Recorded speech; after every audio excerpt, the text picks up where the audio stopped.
സ്വാഗതം. ഇന്നത്തെ വീഡിയോയിൽ നമ്മൾ എയർപോർട്സ് പ്രോയുടെ ഒരു ബാറ്ററി റീപ്ലേസ്മെൻ്റ് ആണ് ചെയ്യാൻ പോകുന്നത്. ഇതിൽ കാണിക്കുന്ന കംപ്ലയിൻറ്റ് റൈറ്റ് സൈഡിലെ എയർപോഡ് കേസിൽ വെക്കുമ്പോൾ ലൈറ്റ് ബ്ലിങ്ക് ആയിക്കൊണ്ടേയിരിക്കുന്നു.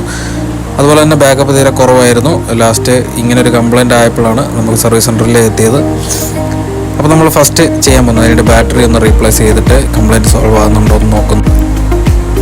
ബാറ്ററി റീപ്ലേസ് ചെയ്യാനായിട്ട് എയർപോർട്സിൻ്റെ ഹോൾഡറിൽ വെച്ചതിന് ശേഷം നമ്മൾ ഓപ്പൺ ചെയ്തെടുക്കാനാണ് പോകുന്നത്. അത്യാവശ്യം ഹീറ്റ് അപ്ലൈ ചെയ്ത് നമ്മൾ ഓപ്പൺ ചെയ്തെടുത്തിട്ടുണ്ട്. ഇതാണ് ഇതിൻ്റെ ബാറ്ററി വരുന്നത്. നമുക്കിനി സേഫായിട്ട് അതിനെ റിമൂവ് ചെയ്തെടുക്കണം. അതിനായിട്ട് ഇതിൽ ഗമ്മ് വരുന്നുണ്ട്. അത്യാവശ്യം നല്ല രീതിക്ക് ഗമ്മുണ്ട്. നമ്മളതിനെ ബാറ്ററിക്കോ അതിൽ വരുന്ന സ്ട്രിപ്പിനോ ഡാമേജ് വരാത്ത രീതിയിൽ ഗമ്മിനെ റിമൂവ് ചെയ്തെടുക്കണം. അതിനുശേഷമാണ് നമ്മൾ ബാറ്ററി റിമൂവ് ചെയ്തെടുക്കുന്നത്.